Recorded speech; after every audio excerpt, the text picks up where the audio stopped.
ఈరోజుటి special Gopigadda pakodi. So ఉల్లిపాయలు లేకుండా పచ్చిమిర్చి లేకుండా పకోడీ ఇలా చేసేయండి, టేస్ట్ చాలా బాగుంటుంది.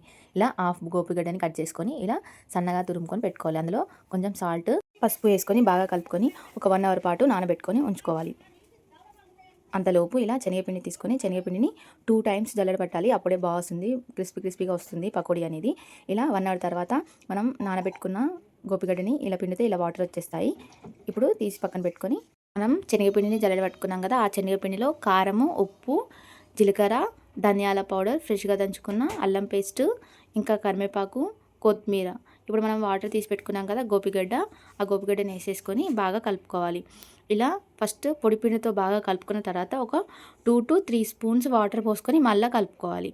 ఇప్పుడు ఎక్కువ వాటర్ పోయకూడదు, ఎక్కువ పోస్తే పకోడీ అనేది క్రిస్పీగా రాదు. కడాయిలో ఆయిల్ పోసుకొని హీట్ అయిన తర్వాత సేమ్ మనం పకోడీకి నార్మల్గా పకోడీ వేసేటప్పుడు ఎలా వేస్తామో అలా చిన్నగా వేసుకోవాలి. ఇలా అప్పుడప్పుడు కలుపుతూ మధ్యలో గోల్డెన్ కలర్ వచ్చిన తర్వాత తీసి పక్కన పెట్టుకోవాలి.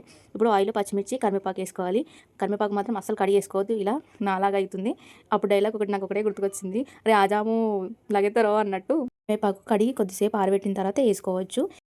టేస్ట్ మాత్రం చాలా బాగుంది. మీరు ట్రై చేయండి, లైక్ చేయండి, షేర్ చేయండి, సపోర్ట్ చేయండి గైస్.